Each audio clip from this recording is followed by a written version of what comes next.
Hello, this is Star Club, and today we are doing episode 1 of a new series that I call Mocs vs Sets, where we compare sets to mocks that I have created which are based off of them. And in our first episode, it will be the 501st Walker from the 501st Clone Legion set from summer of 2020 versus a mock-up variation from sometime in mid-2020 pre-release of this. Of course, with this series, I'm probably not going to do too many videos on it. As time goes on, I'll do more with mock-ups. They take time to make, so don't expect this to be like a daily series. This is more like every few months. Just a little PSA. Now, with this, for figures, it's kind of hard to compare the figures as they are, pretty much the same. Of course, this being the newer 501st, and this is the older one. However, I might have to give it to the newer Walker for figures. I mean, come on, with the figures, you got this older one, which is slightly more inaccurate with the printing, compared to this newer and far superior version with also the, I should mention, it has the newer style head print, by the way, which is just leaps and bounds ahead of whatever's in this one, which I think is the old clone face, probably. Yeah, that's the other one's way better. Gets the printing much more accurate. I feel like arm printing maybe for the blue stripes rather than just a full blue arm. Also with the weapon though, I do have to point out this. I just try to use pieces to make something unique to the set. So yeah, 1 point goes to the 501st Battle Pack for figures. Now, when it comes to the builds, rating them is, for a lot of people, personal preference. I mean, taking a look at this one from the Battle Pack, a lot of people are buying it for the figures. So the build is maybe not the best. I mean, it has 5 stickers on the front, 5. Plus more on the legs. Plus on the bike speeder, there's a ton of stickers in the set. I mean, sure, it does have some things it resolves the issue of pulling out the handlebars by building it with a tighter connection. However, actually, as I was setting this up, I discovered this. If you don't touch these antennae for a while, they'll get really stiff, and this entire piece just breaks off the back here, repeatedly, several times. It would just break off and break off again and again, which I guess is just what happens when you have the set for a year. It ages. However, it does present some detail. The feet are very nice, while they do break sometimes. But I think the big issue is this. I mean, come on, that doesn't look anything like what it does in the show or movies. It's a glaring issue with the set, and it's hard to remove and modify. And with that issue, I have resolved it in this mock right over here. This nice mock. This one has resolved the stud shooter issue. It's black. It's black. I literally made it so that way it blends in with the backdrop. It still has the full-length cannon. And if you don't like it, it's only held in by one clip, so you can just remove it, throw it away, and forget about it. You won't have to worry anymore about this stud shooter getting in the way, being annoying. You can just take it off. It blends in with the backdrop pretty nicely. And overall, you don't really notice it, and it still works just the same as the other one. Pew.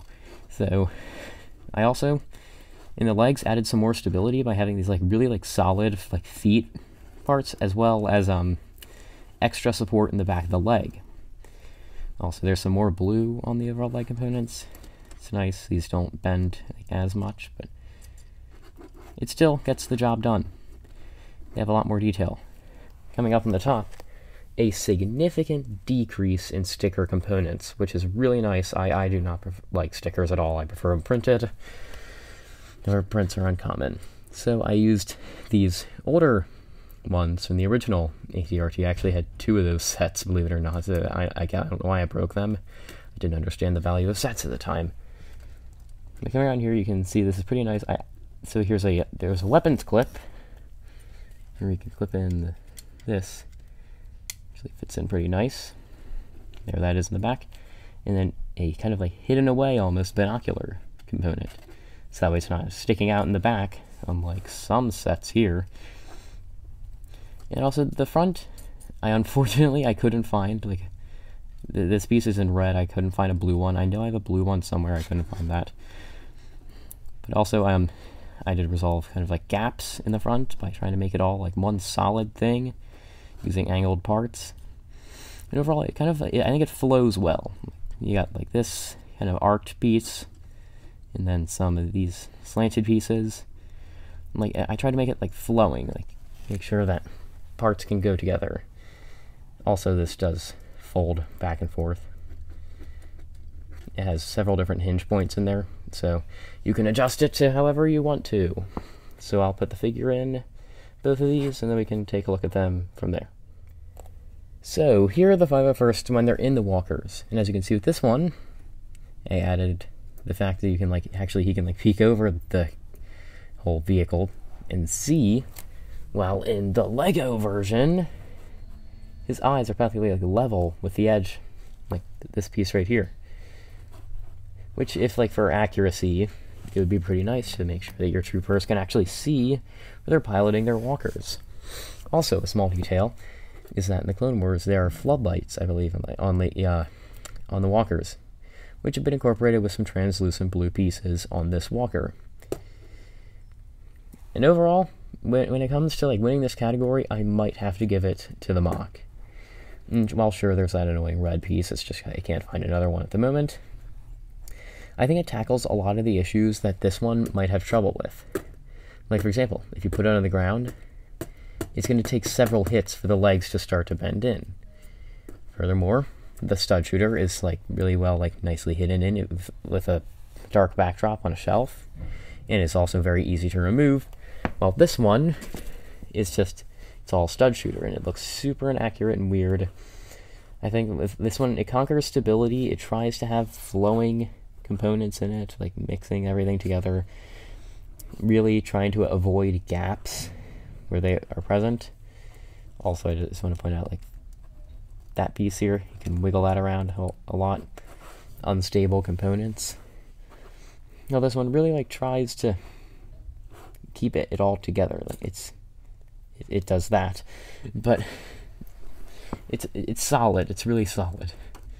So I'm going to have to give it to the Moc, which makes this a tie game between which one is better. And I don't know what to do with a tie. I mean, what more do you want? Pricing? Because we can't do pricing. This is a Moc. It's hard to compare sets when they are, well, one of them's an official set and the other is just a handmade creation.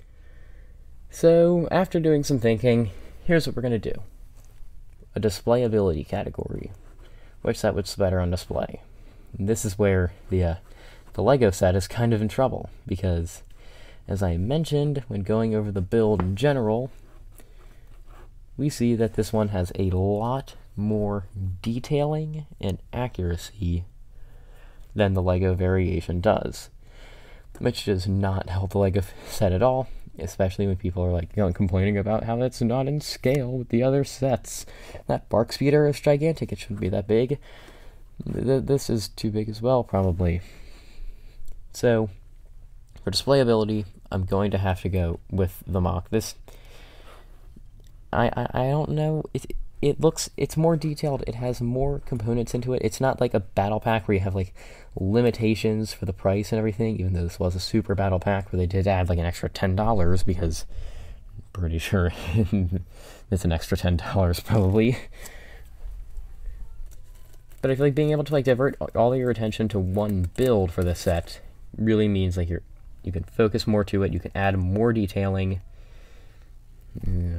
So overall, I might have to go with the Moc. However, that doesn't mean this is over. Go into the comments and tell me which variant is better. Seriously, do it. It's fun. It's your opinion in the video. So thank you for watching. Hopefully we can do more in this series. As with the Summer Wave, I do already have a Moc or two ready for it. So, yeah. Thank you for watching this video. Comment who do you think should be the winner, and stay safe.